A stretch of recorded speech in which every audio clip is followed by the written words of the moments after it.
Hello everybody, this is Grandmaster Varuzhan Akobian and welcome to the Tuesday evening class Insane in the Endgame, okay? I'll be the Grandmaster in resident for the next 10 days for the St. Louis Chess Club, so you're gonna see me doing lectures on Tuesdays and Thursdays and Sundays as well, okay? So you will see me streaming as well on the St. Louis Chess Club channel, so you also see me streaming on my own channel as well, so you're gonna see me a lot on Twitch and YouTube the next 10 days or so. But this class is on Endgame, so we're gonna start with the current position. This is a game, my game, Akobian versus Robson. This is not the current Robson, this is the young Ray Robson, okay? About 11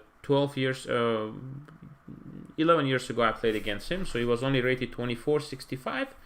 So we reached this position in a US championship, and I'm going to show you how to squeeze a small endgame advantage and try to get a victory, okay? How to get a victory. I'll be also looking at the YouTube chat as well. So if you have some questions, you can definitely address your questions there, okay? Currently now it's my turn. What to do here? White to play. What to do in this position? Now, we just traded queens, guys. We just traded queens on c7. So that's just what happened here. So take. This is what happened.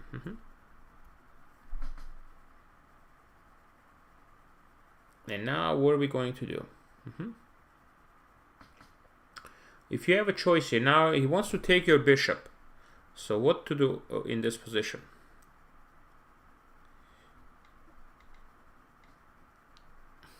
Yeah, we can retreat the bishop, but that's not going to be fun. So that's yeah, if you do that, that's not going to be fun. So what can you do here?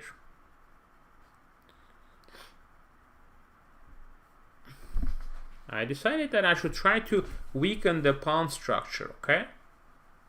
I decided that I should try to weaken the pawn structure here, okay?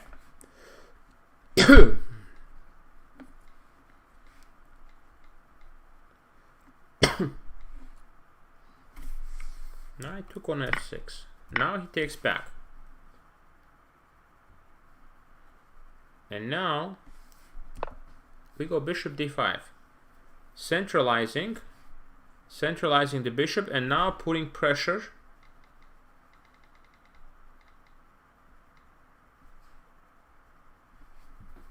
And now we're threatening also rook e7, okay?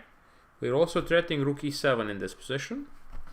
So now my opponent played bishop f5, g4, trying to abandon the position and try to play rook, try to take on f3 and get some kind of position. So I don't know, I feel like there maybe another move he could have done, maybe something a little bit more like this, but then the problem is I have this move. If he plays that, I go there.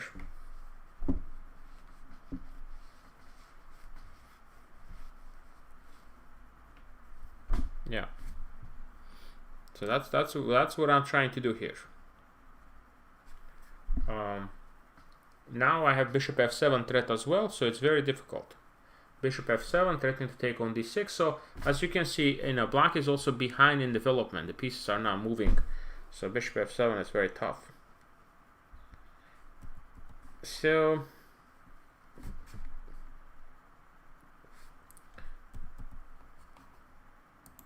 my opponent played here bishop g4. Now I want to see what you're going to do here. What would be your recommendation?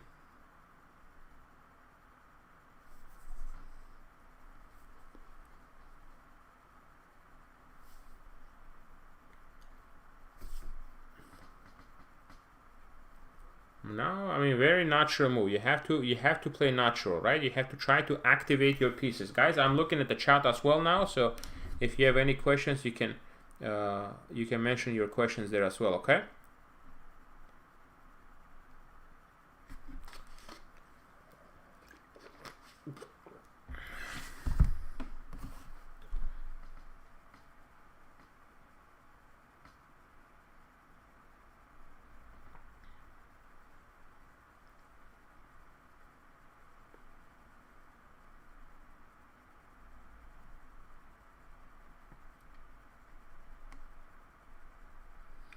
now let's see here if you can find the correct continuation here. Let's see.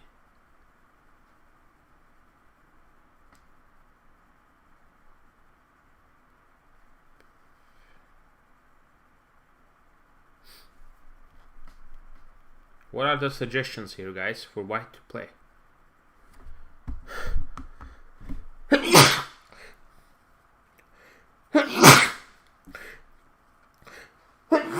Excuse me.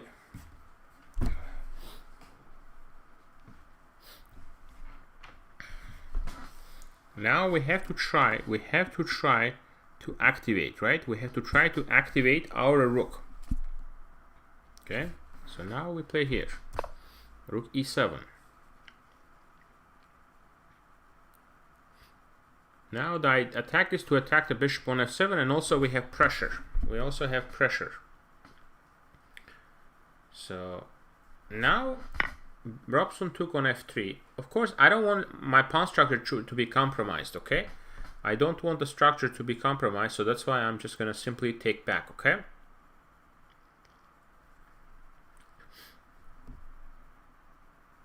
So I take back, and now what are we going to do here, guys?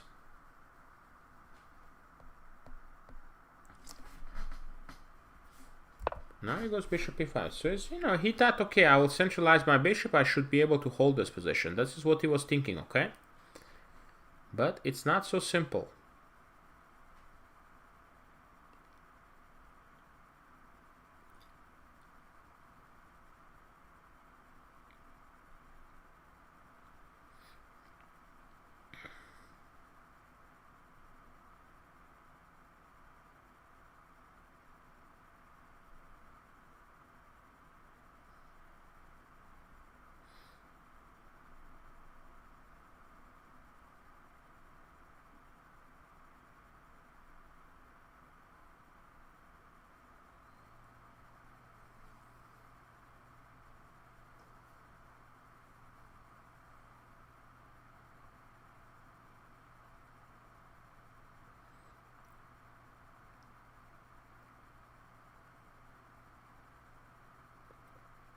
No, rook b1 is a little bit passive, guys. No, I think we gotta get the rook into the game. Rook d1, okay? Bring the rook into the game, trying to go to d7.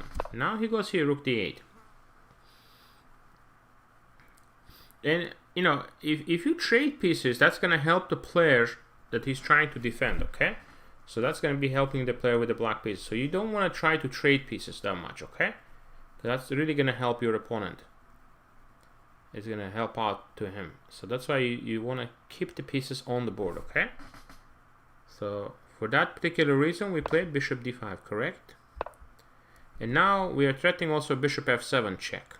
Bishop f7 check, rook takes, we have rook to d8. And if he takes here, we could take this guy, we could take that guy, for example, and try to press this position, okay? Now he goes here. I took rook d6.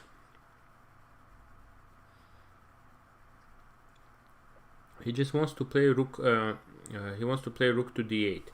And if I play something like this, he's trying to trade, and play this move. Okay.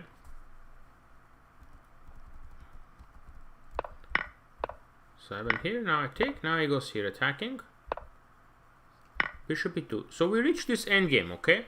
Which is very, very hard to win, guys. So we have to figure out the plan here. So I need you to think a little bit and figure out the plan. What would be the correct plan here to try to win this position?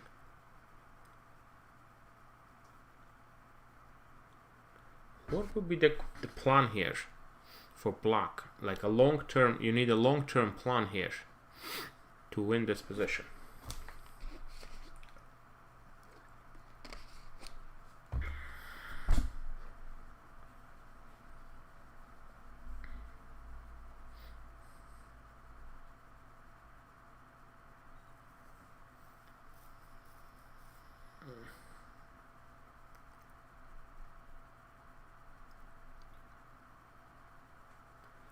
Well, yeah, I don't. Yeah, at the moment we have more important thing than the dark squares. We have a problem with the pin. Okay. The moment we have a problem with the pin here, guys, we can't really get rid of this pin here. This pin is super annoying.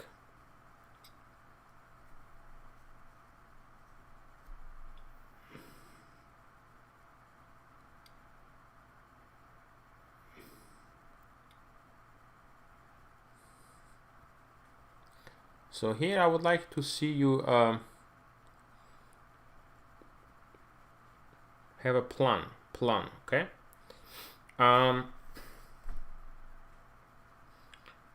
Well, first things first, we gotta get our king into the game, right? That king could be helpful.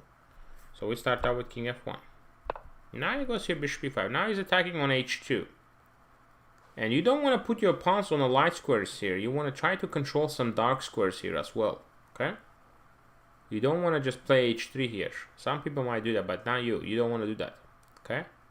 So you want to control some dark squares here. Correct, see that?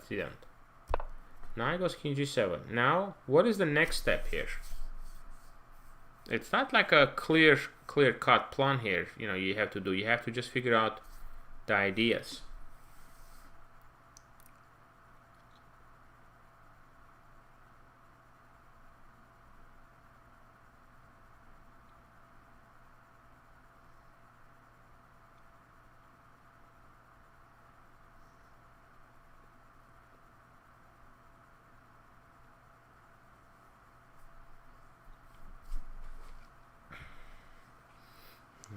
No, we can't go rook a7. We can't go rook a7. Rook a7, you're dropping your bishop on d5. So you cannot play rook a7. You're too tied up. You're too tied up to that, okay? Well, first things first. We got to get our rook into b5, okay? Then we might try to consider pushing the a pawn. So he plays f5. Now he's threatening to play f4. It's a clever play by my opponent. He wants to get rid of his weakness, okay? He just wants to play f4 and get rid of the weakness.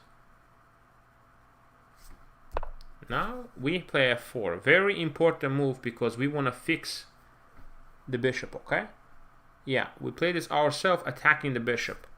Now we established another weakness now on f5, which is going to be very important in the long run. And here I have a clever idea that I'm going to try to employ here to get rid of this pin, because this pin is very annoying, okay? This pin is very, very annoying.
Now we play king e2, correct? Because we want to play bishop b3. He checks, king f3. Now he's coming back. He's just trying to do the same idea. To pin me so I cannot untangle, you know? But now I go rook d3. So I'm going to try to go king d2, and then go bishop c4. See? I couldn't just trade it on d1, but I can lift it up. And then now I can slowly prepare king e2. And now I have bishop c4. I was considering to play h4 as well, but maybe my g3 pawn will be too weak, so I don't want that. So he has a little bit of success now trading those pawns. But now, looks like this f5 pawn is going to fall as well, okay? Looks like the f5 pawn is going to fall. So now he goes here. King f3. Rook a5. I didn't want him to put the rook on a2. I wanted to put a rook here so I can take on f5 and then, you know, play a4 whenever I want to. I didn't want to just to put a rook behind it on a2. Because if I play here, he goes here. Now, I mean, it's hard. This I lose the pawn actually, so it could be a serious problem. Rook a3. I got some tempos, and I take. Check. Yeah, I cannot lose my pawn. So again, it's technical position. But the fact that he traded rooks, it actually made my task really easier, guys, because I wasn't expecting. I thought he's going to keep the bishop and try to create some counterplay. But when he played rook b4, I had to, of course, calculate, okay? Because once you trade the rooks, a lot of these positions could be drawn here. But can you calculate it and tell me why this position is not drawn, actually? Why this is actually not drawn? Yeah, but not always Sid. Not always Sid. You know, sometimes it's drawn, sometimes it's you know, 2 extra pawns is winning. So it's not always the idea, okay?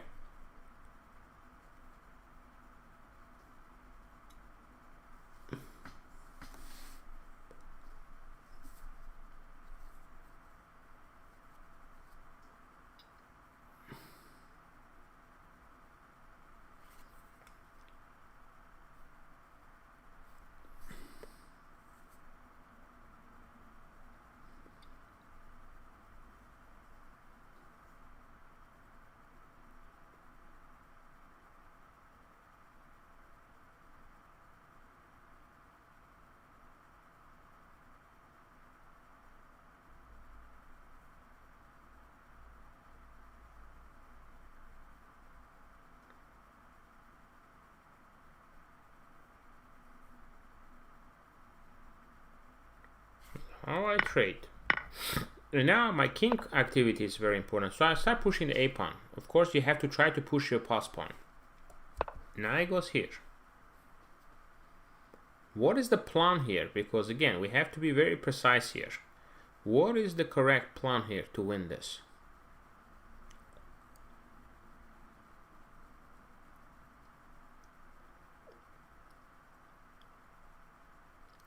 Yeah, it's very important that a8 is a light color, and I have the good bishop here. If I had a bad bishop, then it would have been a draw. Now I go back here because I want to create my second pass pawn with g5. So now he goes here. g5. Now I go f5.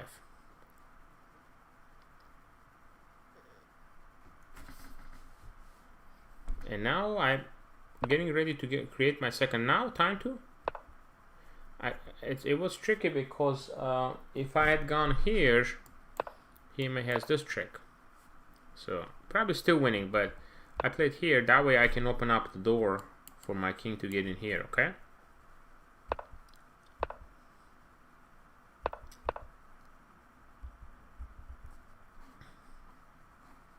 I'm getting the king on b5. Okay. King c4, king b5, a5, a6.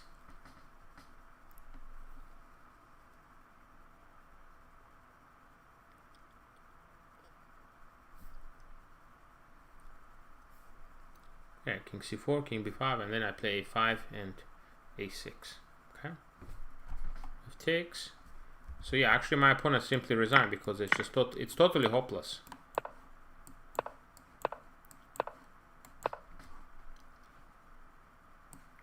Just take. Okay. All right. Yeah. So pretty smooth victory here. It shows that, you know, not always opposite color position is going to be a draw, okay? So not always. Sometimes, you know, when you have this nice 2-pawn advantage, you can convert it, okay? Yeah. Thank you, Sid. Thank you, Sid. Appreciate it. Yeah, Karpov style. Yep. So let's go back again. The reason I choose this because it's also opposite color, and oftentimes when we see this opposite color positions, we try to be afraid of immediately thinking, oh, we're not going to be able to win this, okay? But it's, you know, you just gotta keep trying, okay? And that's what I try to do here in this game. I keep trying to pose problems to my opponent. And again, decision not to trade rooks. I think this is very important. A lot of people would just try to snap on d8 right away here, you know? So I would just go here, here. You know, a lot of people would just go for this, you know? Yeah, but after this, it's not much going on here, okay? It's, you know, he's got chances. He's got bishop d4 ideas, okay? I don't want his rook to be active. That was my idea. That's why I put the bishop here.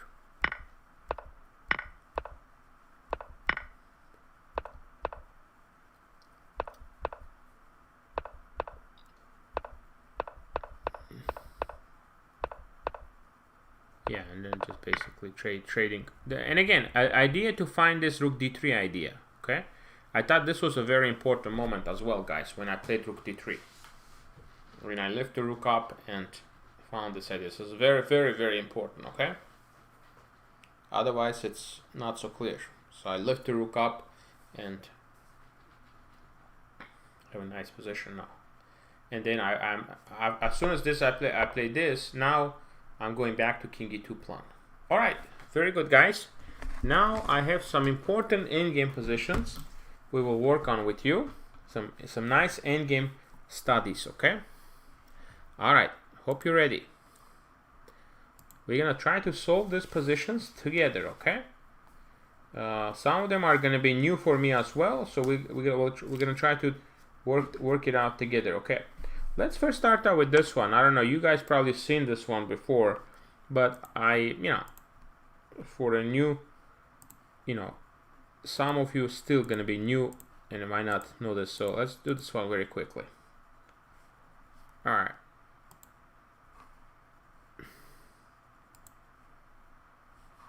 All right, guys, white to play and win, okay? White to play and win, and what is the plan here? Yeah, studies are fun and they help you to improve your endgames, your calculation, absolutely.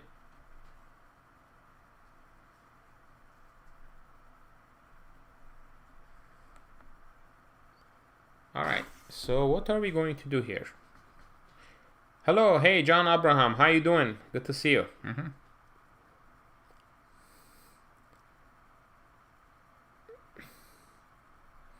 So what's the first move here that we gotta try to do? Hello, guys. Hello, Aryan. Hello.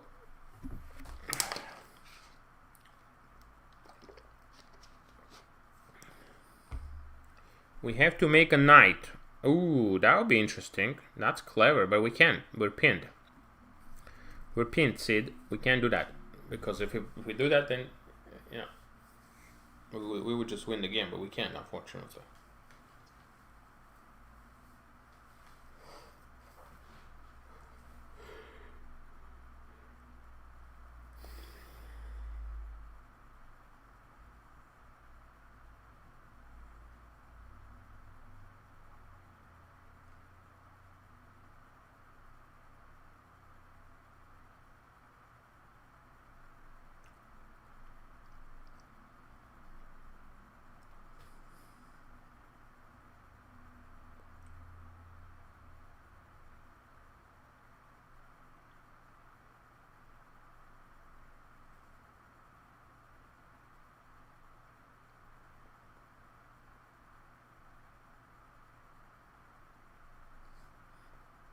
Yeah, so the first move is very important. You have to try, if you keep trying to check, you're not going to make much progress. You're going to go around the circles, okay? So, you know, you're not going to make that much progress by just checking. You have to try to put him in a position where he has to move his queen, okay? So you have to make a move so he has to move his queen.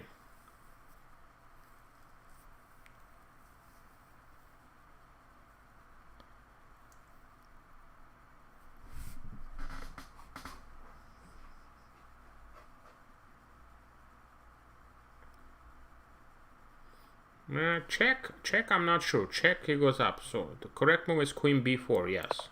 That puts his king in a suksavang, okay? That puts his king in a suksavang, guys. Now he has to do queen d5, queen f3, queen g2, queen h5, okay? So let's say he goes here. If he goes here now, this is a mistake.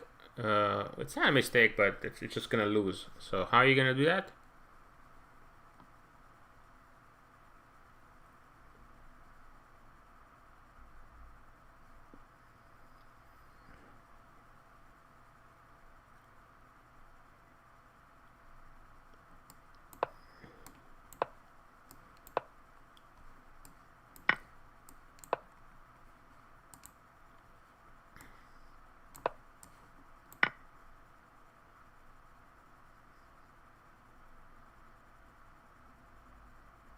Okay,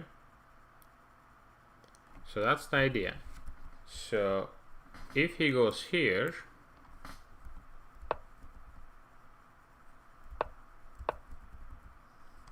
what are you gonna do?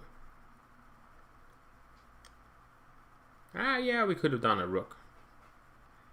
If we want to get fancy, yeah, we could do that. I don't know if we should, but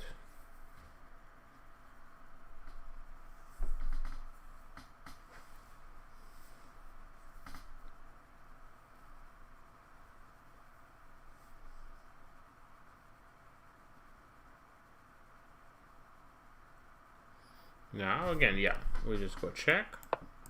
And same idea, perfect. What if he goes here?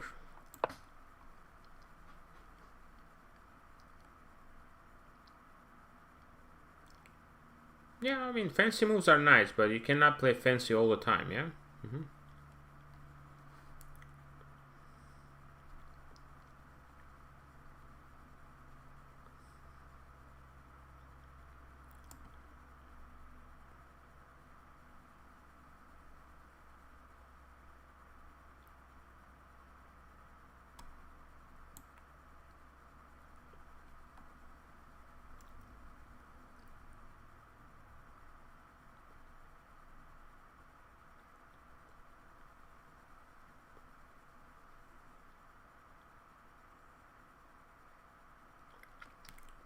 We go check, right?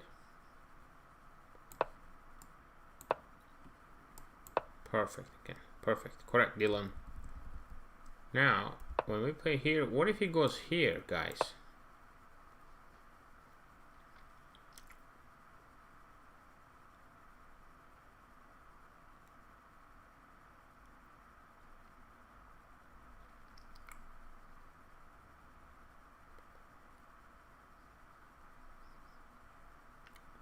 Now again, you're gonna try to do the same thing, and if he goes here, you're gonna succeed in doing that, right?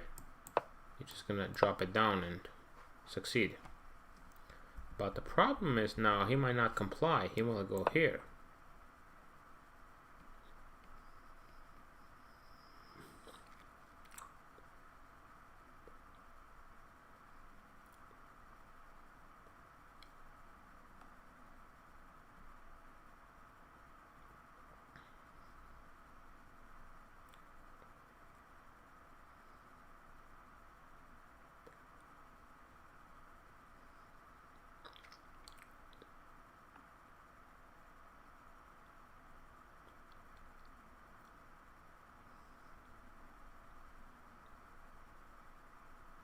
And now it's the whole board. You gotta look at the entire board to find the solution here.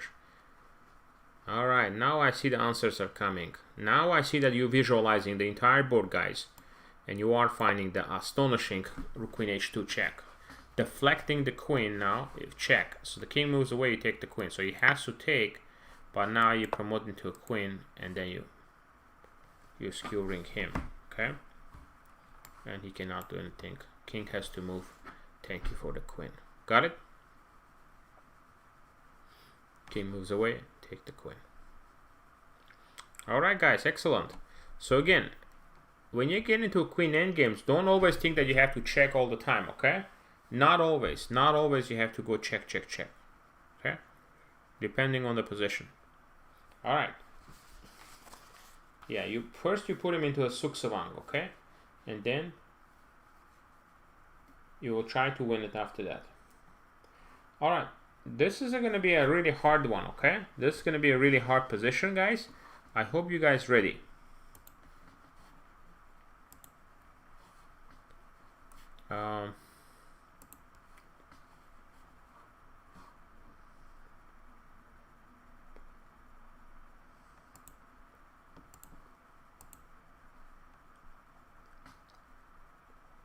There's lots of pawns, lots of calculations here.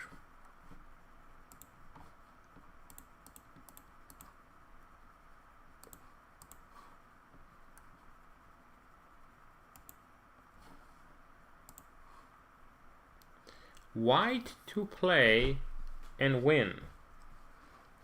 Okay? I mean, you're talking about 6 pawns, okay?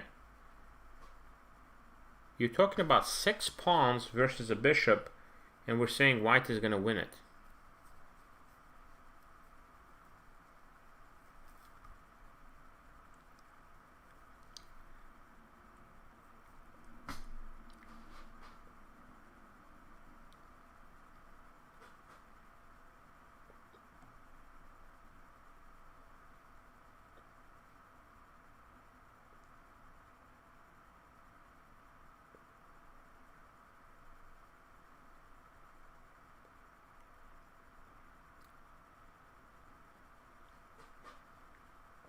So what are we gonna do here, guys?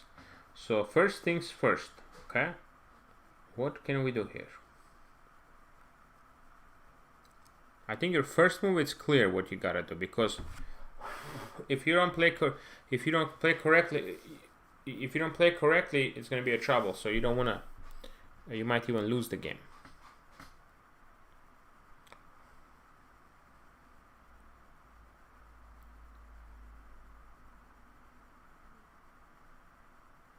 Yeah, we gotta lose a tempi. King c1 is the only move, okay? Because the problem with this move is actually check, check, check, and then you lose, okay? So that's why you're gonna have to go here. You have no choice, okay? If you want to win this game. And after d3, now you're gonna win, because now you go here, bishop d2, and just mate. Or f5, bishop d2, bishop d3 mate. So d3 loses. d3 loses, e4 loses. So he can play f5 or a4 basically. He's got 2 options, okay?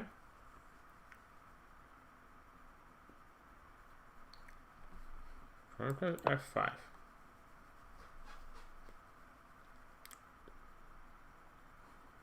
Now we play bishop f2, f4.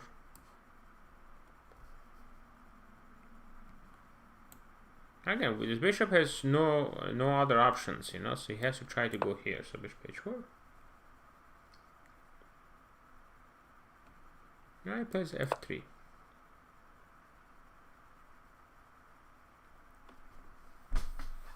And now it's very important actually to play this correctly right now.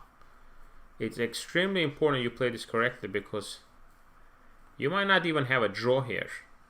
So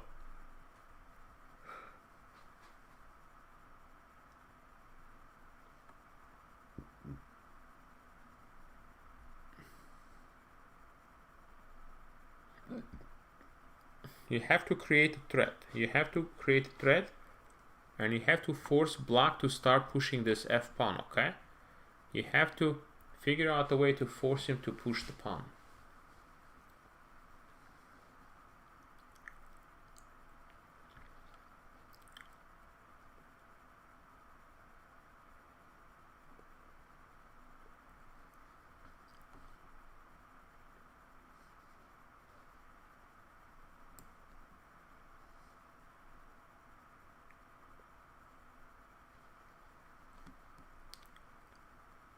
So bishop g3.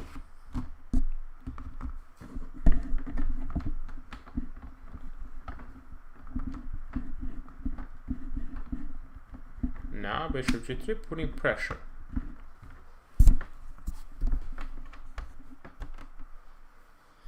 Now we're threatening to take and take on d4. Okay. Now if he plays here, you have bishop e5 and it's mate. So he has no choice but to play f6.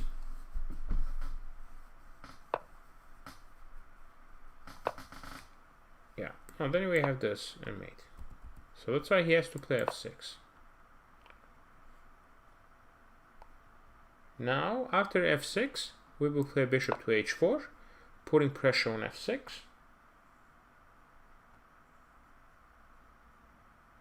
Now what is he gonna do again? It's tricky. If he pushes the e-pawn, you can take and mate. d3, you have bishop e1.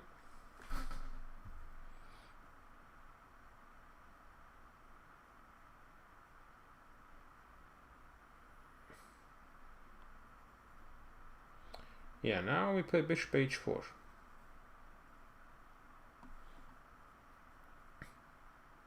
Now he plays a4. Okay. Now you have to continue go back. Again, putting pressure on the pawn. a3. Again, we're just waiting. We're just waiting with the bishop.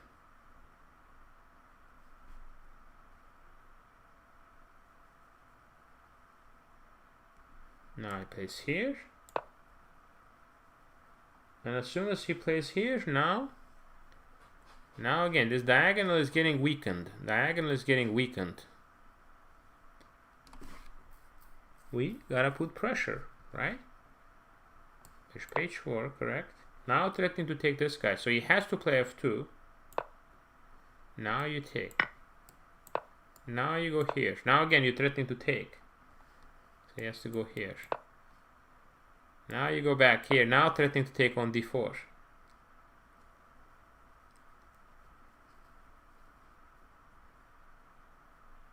Yeah, now it's mate. Here. Take and it's mate. Or I go bishop f2 mate. Alright. So a lot of back and forth, but it just shows, that the bishop is such a strong piece that position like this, you're playing for a win. 6 pawns versus bishop, but you are pushing for a victory, guys. It shows the strength of a bishop, and of course the placement of the poor king on the corner. That actually plays a huge role for you. Okay. So, and the pawns are doubled. Yeah, that's important as well. All right, very good, guys. Very good. So again, back and forth with the bishop movement. You can watch this again later, on YouTube. As soon as it's uploaded, you can just go over the ideas a little bit more slowly so you can understand everything, okay?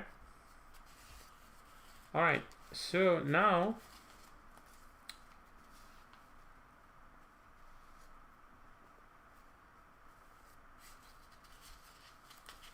okay, let's see here. I wanted to do this position with you. I think some of these positions you've already did it. So let's see here. All right, guys, let's go here. Clear board.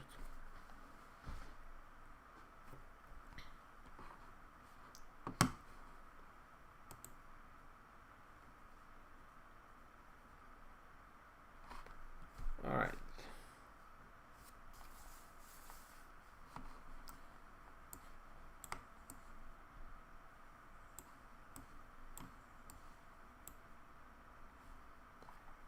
I mean, this looks like a really tough position because it's white to move.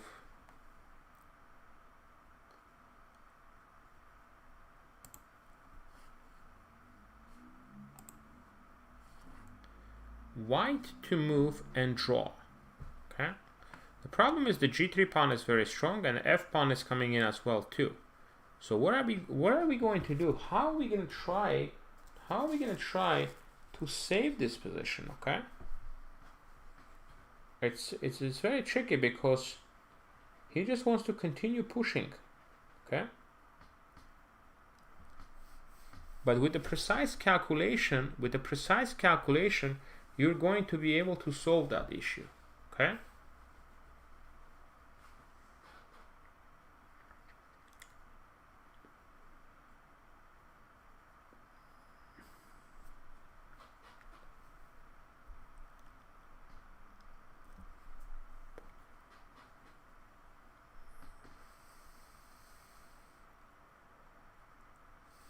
First move is very, very important, guys.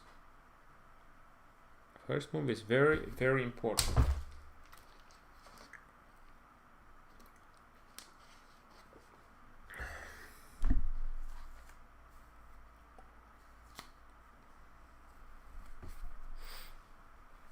Yeah, you basically have to calculate 5 moves, okay?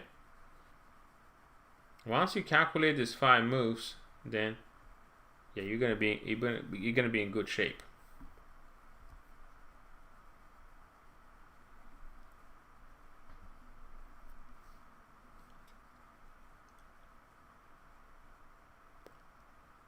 All right, he wants to go G2 and then play F4 and just win the game. That's all that he's trying to do.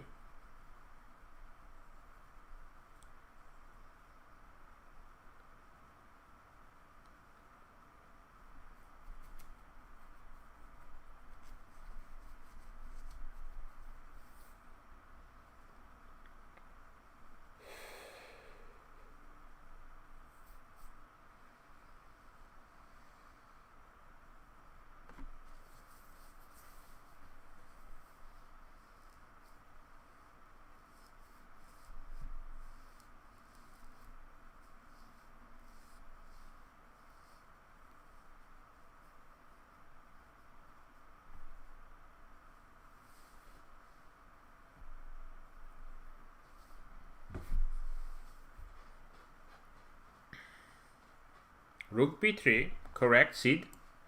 Now, he can't play here because you have check and check, winning the pawn, so the draw immediately. Again, we're trying to draw this, guys. We're not trying to win this. So he plays f4. He has to play f4. Now, a very important move here needed. You have to figure out that if you let him time to consolidate, 95 king g7, 95 f3, he's just gonna win the game. So you don't have time to let him to consolidate.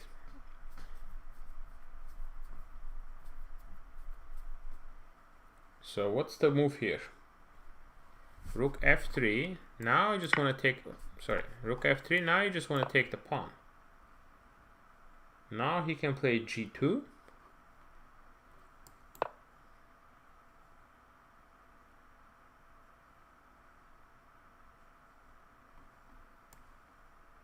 We have to take. What else to do? He's gonna queen now. And now what do you do?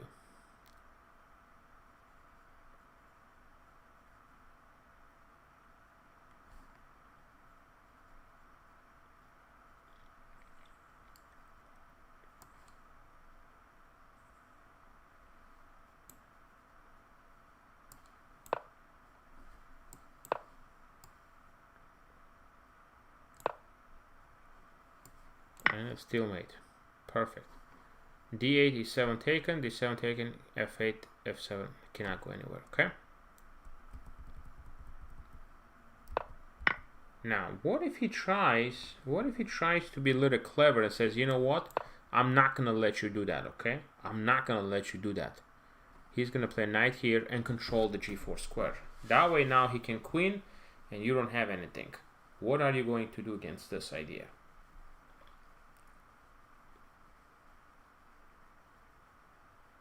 Well, if you do enough practices, you'll be able to see this kind of stuff. Yeah, you have to do enough practices, okay? If you practice enough, you're going to start, you know, your brain is going to start looking for extraordinary things. And now, very special move here needed again. Don't be scared. You can allow him to queen because you have another drawing mechanism, okay? You have another drawing mechanism.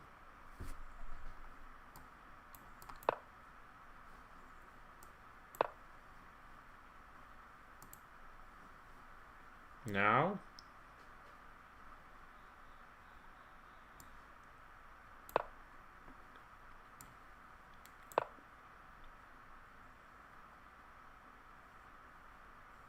look at that. Look at that stalemate here. Unbelievable. Now, the knight is covering this square, and the queen is covering this square, and the king is covering this square. See? You're forcing the checkmate. It's unbelievable how you can do this on an empty board. It's absolutely unbelievable. Okay, that's why you guys gotta remember these things, okay, and use this in your games, you know, whenever. That's why don't give up. When you think you're dead lost, try to look for that last trick. You gotta think about this last trick. You can think about it. You can always resign, yeah? Think if you can find one more idea. 95. I mean, this is I can see it. It's fine. It's the knight is covering these words, but this is kind of, you know, another beautiful idea. 95. Check here. G4 and takes. And forcing the stalemate. Okay, guys. So again, we worked on some important endgames today. Ray Robson endgame, and also this studies. This endgame studies are something that's very, very important. On Thursday, guys, I will have 2 lectures. Okay, so make sure you check out the schedule for those 2 lectures on Thursday on the St. Louis Chess Club YouTube channel, and also follow me as well on the Twitch. I'll be streaming for the St. Louis Chess Club, and I'll be also doing my own streaming tonight and every evening later on. Okay, so my streams are now going to be later on in the evening, guys, around 9:30 p.m. Central Time.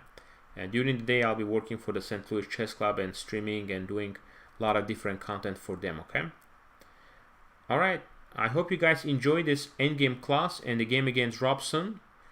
We had a good turnout. I saw some familiar names, and thank you everybody for joining this class. I will see you on Thursday for the next 2 classes, okay, this week. All right, thanks everybody. Take care. Bye bye.